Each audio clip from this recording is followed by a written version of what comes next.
Yes, guys, you're reading the title properly. I did switch to the iPhone 12 Pro Max for 2 months. And some of you are going, Thunder E, you are an Android user. Yes, I am, I know. But again, thank you for watching this video. And if you're joining us for the first time, definitely hit the subscribe button and the notification icon. Now, I did switch over to an iPhone 12 Pro Max for 2 months. But I'm also someone that carries 2 devices at the same time, so it was a bit easier for me. I still had my Android device, but I did most of my work on the 12 Pro Max. Now you're wondering, okay, why the 12 Pro Max? Why not the iPhone 12, 12 Pro, or 12 mini? Well, first off, I learned from a video I did last year on the iPhone 12 Pro and Pro Max 5G that the Pro Max was the way to go. Because using 5G on this device, one thing I did notice was battery life, and that's something that, of course, I'm quite concerned about because I'm a power user. It doesn't matter what device I use. But also, screen size. It's a big device, and I like large devices, and honestly, everyone should have a large device. Now, the screen size is 6.7 inches, and for me, this does a really good job at allowing me to do a lot of things together at once, which is great. I also like the fact that it's got a bigger battery.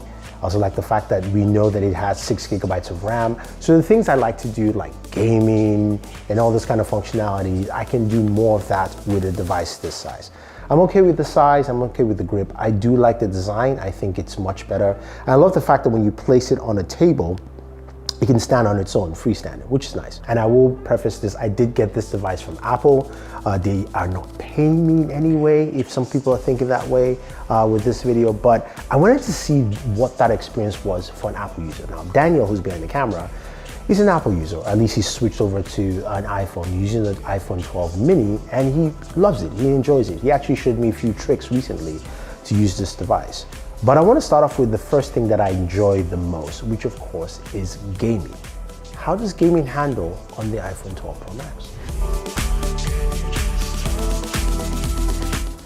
So, as you guys know, gaming is very important for me, and it doesn't matter what device I use, I like to do a lot of gaming, especially mobile gaming on the go. Now, on the iPhone, gaming is threefold. You can play games through Apple Arcade, which has a lot of good quality games, maybe not the games that I would like to play all the time, but it's a nice subscription service that I've come to enjoy. Honestly, I thought it was going to be terrible, but it works well. And again, the larger real estate here does a really good job. Then of course you can play standard games off the App Store. And of course, in my case, it's a lot of PUBG Mobile, Call of Duty Mobile, no Fortnite. If you have it already on your device, then you're lucky. But being able to play those games and play it effectively has been, it's been really good. Now, the one thing I will mention is that the iPhone, while it can play games really well, it runs really, really hot. I mean, it runs very, very hot when you're playing games for a long period of time. I would say, honestly, within 15 to 30 minutes, it starts raising temperatures that are just super high. So it's something to take note and something I don't like, especially when I play on long sessions. So it makes sense using something like this. This is the Backbone controller, which I have a video on my gaming channel, Board Gaming, go check it out. I do like it, works well for the iPhone. Now, the third part, of course, is game streaming services like, Xbox Game Pass or Stadia or GeForce Now.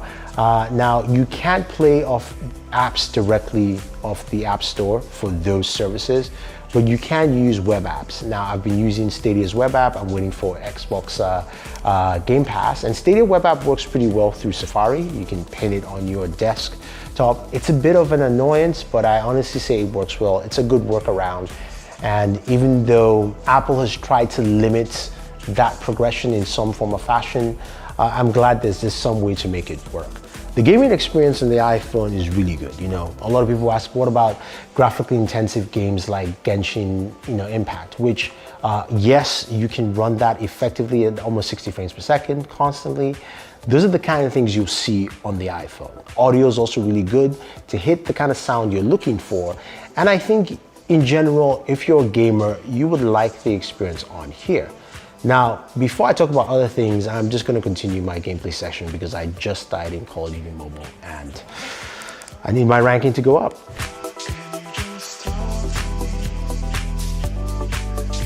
So using the iPhone day to day, there's some things that really work well on the iPhone 12 Pro Max and the iPhone in general. I'll start off simply with the camera. Now the iPhone takes some really solid pictures, and if I were to compare it to say like my Galaxy Note 20 Ultra, it depends on which things.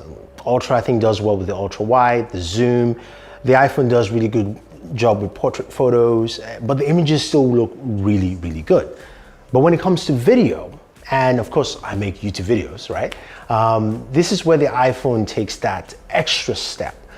Video recording on this device is really good, but some of you will say, well, okay, you can do this on the 12 mini or 12 Pro. That comes back to battery life as well. So if I'm recording 4K 60 for an extended period of time, then I can do that much longer on the 12 Pro Max. Plus, I've got a bigger screen as a viewfinder. If I want to actually try and do something cinematic, I can see what I'm doing. I gauge it much better on the device. But the camera is really, really solid. Now, when you move over to the software, iOS runs pretty well. It's pretty smooth. There's some things I don't like. I can get into it, and I will get to it later on in this video. But I want to talk about the software, meaning iOS and of course apps as well. iOS is a smooth piece of software. And I do like the inclusion of the app library on here, which is more like the app tray on Android, so I'm using it more in that fashion. I like the fact that it tries to group things and guess the way your thing should be, like in social, entertainment, creativity. It misses a few things, but it's still quite knowledgeable for me to find the things I'm looking for, right?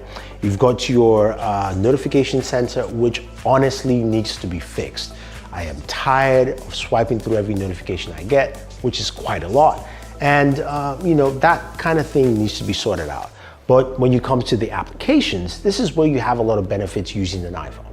So for instance, I'm using an app called Clubhouse. It's a new social network. I'm not getting paid for it or anything, but I'm enjoying using it. And I can only use it on the iPhone. So you get that quite a bit where certain things work better on an iPhone. So apps have early access on the iPhone like Clubhouse. I also have certain apps that just work well, like say Instagram, where certain things in Instagram just work better on the iPhone than on an Android device, even my Galaxy. Those are the kind of things that frustrate me as an Android user, and coming over and using the iPhone more, I'm going like, come on guys, like seriously. The ability to use the software quite effectively because of the closed ecosystem says a lot about what Apple can do. Now, you have different accessories you can use with the iPhone. And of course, you've seen my videos with the AirPods Pro, as well as also the AirPods Max. Now, both of them are great audio solutions for the iPhone. I wish I could use my other headphones that I have over there, but I don't get the full benefits from it. As an Apple user, I can see the beauty of having that connected ecosystem of saying, I can switch from one device to the other, like my MacBook or my iPad, and I don't have those things, or at least I don't personally own those things, but I can see the appeal there. But for me, it's really not that appealing. So if someone were to ask me how do I feel about the connectivity between all those devices, I'll say, well, it's nice, it's just not for me.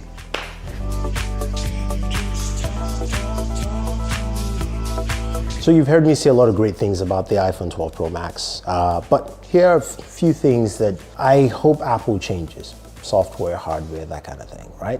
So first thing I want to talk about is battery life. It is definitely much better on the 12 Pro Max, but as a power user, I've realized that it still doesn't last me as long as it should. And that's something that I would like to see increase. I just like more battery life. And for the things I do, especially when editing video on the device and moving forward, which is something I actually forgot to mention earlier, is the fact that I do a lot of editing of my TikToks and my Reels on my iPhone because of course of that camera. So I really would like longer battery life to take more advantage of those kind of functionalities on there. When it comes to software though, I like the improvements that they've added to iOS. I like the fact that in the camera app, with Apple Pro RAW, there's a little RAW button you can turn on and off. There are more features and swipe through. I like that they've done a lot of things we've complained about in the past. I'm still irked the fact that I cannot customize my home screen. I am sorry. When people have the brand new home screens where they're throwing in widgets so they can move their app icons around. That's just silly. I'm sorry, it's silly. I just want you to be able to manually move an icon from left to right and keep it there. That is something I just cannot do on the iPhone. And for me, it frustrates me because I actually want to clear the whole home screen and I just want to see my Batman wallpaper, and that is just me. And by the way, if you want to get this wallpaper, I have a link for you guys down below. Those are some of the things I don't like. Another thing to mention is that notch. I know this is the third generation of the notch. We had it with the iPhone 10, 11, and now 12. I wished it was thinner. I wish it wasn't there at all. As much as a lot of people will say, well, it doesn't bother me, it does bother me when I game, it does bother me when I watch video, and I tend not to watch a lot of video on this. I will go back to my Android device here just to watch video just because of that notch. It's still a bother, and it may not be for other people, but it's just something that concerns me. USB Type-C, that's something I would like to see as well. And then finally, MagSafe. Now, MagSafe is one that I've discussed quite a bit with Daniel, and he's laughing right there behind the camera, because honestly, I like and I don't like it at the same time. I think MagSafe is great, and you have a bunch of different options for MagSafe. So you've got the standard MagSafe charger from Apple, and you've also got like a third-party charger from Spigen, which by the way is about half the price. So use the link down below to pick that up if you're thinking about getting MagSafe. And also you do have the dual MagSafe charger, which I kind of like because if you have an Apple Watch, you can use that with it. And it simply folds up, throw in your back pocket or in your front pocket and your jeans, and you can go anywhere with it. What I don't understand with MagSafe, or at least for me, just doesn't really fit, is that it's basically wired charging with a magnet that is slower. That's what I don't get. And to me, I'd rather just have USB Type-C, which we don't have on the iPhone yet, and I don't even know if Apple will give that to us. We might just go to MagSafe fully for the iPhone 13 this year. But that's something that I wrestle with MagSafe, where I do like the ability of having MagSafe behind my device. I can dangle it around if I want to. I can game more effectively with it. That is very true, because it doesn't block, of course, my hands while gaming, but it's also slower and I lose more energy that way. Plus, since Apple has taken away the charger out of the box, I understand that, but to use MagSafe, you need a 20-watt charger. So if you're coming from a much older iPhone to the 12 series, you still have to buy a brand new charger. And of course, by the way, I have links for those chargers as well that are just 20 bucks in the description. I know it sounds like I'm selling you a lot of stuff and telling you this or that about the device. I do like the iPhone 12 Pro Max, I honestly do. I think it's a solid device, and I like the changes Apple has made. Has Apple made me switch all the way through? No, I'm not gonna lie to you. I'm not one of those YouTubers who tell you, oh, I fully switched for a year. That's just complete bullshit, at least for me. What I will tell you is that I am enjoying the experience, and I think that they've done a good job. They haven't gotten me there fully, but it also means that, Android devices will have to pick up the pace and do things better. And I think that is what we want, is competition at the end of the day. I want to get that kind of camera fluidity on my Galaxy devices, on my OnePluses. I want to be able to have that, sweet connectivity between the accessories, which it's getting better on Android. Still not as fast as we have here. I want to also have that smoother motion with software, which we have with some Android devices, like the Pixel devices and the OnePluses, and even the Galaxy is picking up. But those are the things that these devices can learn from each other. And I'm glad to see that, Apple is stepping up their game, and they're pushing the boundaries, and their processors are doing well. And there's a lot of things to like on this. So if you ask me, should I get an iPhone 12 Pro Max? I would say yes. If you like the ecosystem, you like using Apple devices, but you also want a device that has a really good camera and also some really good battery life, at least for the iPhone series, then definitely pick it up. As for me, that was my 2-month run. I will give you updates when I get to longer periods of time as you use this device. Hopefully you enjoyed this video. I know it's a bit long and chatty, but I think that we've all learned something new today with the iPhone 12 Pro Max. So if you have any questions or any comments, let me know, guys. And thank you for watching this video. And Danielle is tired of standing behind the camera and looking at me like, just stop. Have a good night and enjoy your entertainment.